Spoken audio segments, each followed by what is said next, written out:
अस्सलामु अलैकुम वरहमतुल्लाहि वबरकातुहू। दोस्तों, पिछली वीडियो में मैंने आप सबसे कहा था कि अगर आपके कोई सवालात हो रोज़े के मुतालिक या और कोई मसाइल आपके सवाल हो जहन में, तो वो सवाल कमेंट्स में कीजिए। इंशाअल्लाह आपके उन सवालों पर मैं आलिम साहब को बुला करके, मौलाना मोइनुद्दीन साहब को बुला करके आपके सवाल के जवाब कुरान हदीस की रोशनी में हल करवाऊँगा इंशाअल्लाह।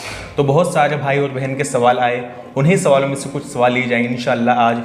एक भाई ने सवाल किया है, अस्सलाम वालेकुम भाई। वालेकुम अस्सलाम व रहमतुल्लाह। भाई, सदक़तुल फ़ितर कब वाजिब होता है और सदक़तुल फ़ितर किस किस का देना पड़ता है? तो आप बताइए कि किस किस का देना पड़ता है सदक़तुल फ़ितर।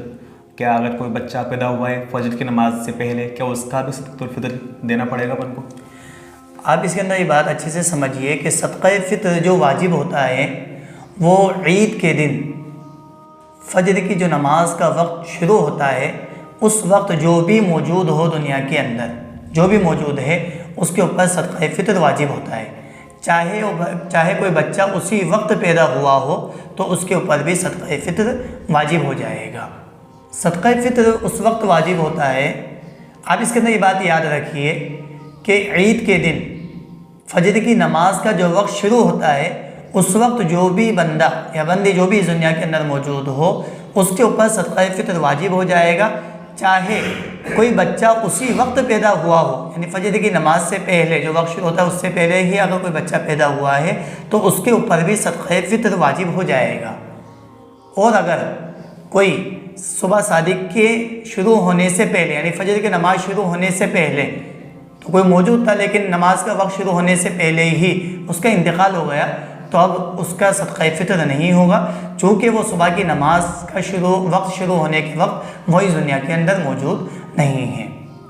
अब भाई का दूसरा सवाल है कि सदक़े फ़ितर किस किस का देना है, तो उसके अंदर आप ये याद रखिए कि घर का जो बड़ा होता है, जैसे अक्सर जो वालिद होते हैं, तो वो अपनी नाबालिग जो औलाद है, जो छोटे बच्चे हैं, उनकी तरफ से उसके ऊपर देना वाजिब है। यानी नाबालिग औलाद का तो बाप अदा करेगा, और जो बालिग औलाद है, जो बड़े हैं, तो उनकी तरफ से बाप चाहे तो अदा कर भी सकता है और चाहे तो नहीं भी अदा कर सकता, उसके ऊपर बाप के ऊपर कोई गुनाह उसका नहीं होगा।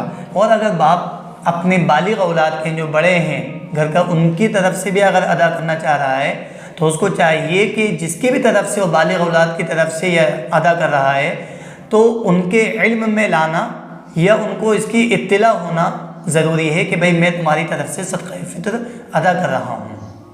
और मान लीजिए कोई बच्चा है एक दिन का या एक घंटे का, जो आपने कहा कि फजर की नमाज के वक्त से शुरू पहले जो बच्चा पैदा हुआ उसका भी सदक़तुल फ़ितर देना पड़ेगा, तो वो उसका तो क्वांटिटी तो सबकी सेम होगी कि इतना ही गेहूँ सबका देना पड़ेगा? जी, जैसा कि हमने बतलाया था आपको कि सदक़े फ़ितर की जो मिक़दार है वह अगर गेहूँ से अदा करता है तो 2.25 किलो गेहूँ, या फिर जौ, किशमिश, खजूर, अगर इनसे अदा करता है तो उसकी मिक़दार है 3.5 किलो। या तो ये चीज़ दे दे या फिर वो इसकी कीमत अदा कर दे। और सदक़े फ़ितर देना कब है ये भी हम आपको बतला देते हैं। सदक़े फ़ितर यूँ तो आप रमज़ान में भी दे सकते हैं, रमज़ान के अय्याम में भी दे सकते हैं, लेकिन उसका अफजल जो वक्त है वो ये है कि ईद की नमाज से पहले इंसान उसको अदा करे। जब ईद की नमाज़ के लिए जाते हैं, ईद की नमाज़ के लिए जब जाते हैं उस वक्त उसको देना अफजल है। तो मौलाना साहब, अगर मान लीजिए किसी ने ईद की नमाज से पहले सदक़तुल फ़ितर अदा नहीं किया तो क्या ईद की नमाज के बाद भी अदा कर सकता है वो? अगर कोई शख्स किसी मजबूरी की वजह से अगर वो अदा नहीं कर सका ईद की नमाज से पहले तो उसके ज़िम्मे अभी भी सदक़े फ़ितर वाजिब रहता है। अच्छा। लिहाजा उसको नमाज के बाद भी अदा करना चाहिए, बल्कि अदा करना ज़रूरी है उसके लिए। अच्छा, जज़ाकल्लाहु खैर। तो भाइयों और बहनों, आपको आपका जवाब मिल गया होगा इंशाल्लाह। और भी आप सवाल कर सकते हैं ताकि आपके एक सवाल की वजह से सभी भाई और बहनों को ये सारे मसले मालूम हो सके।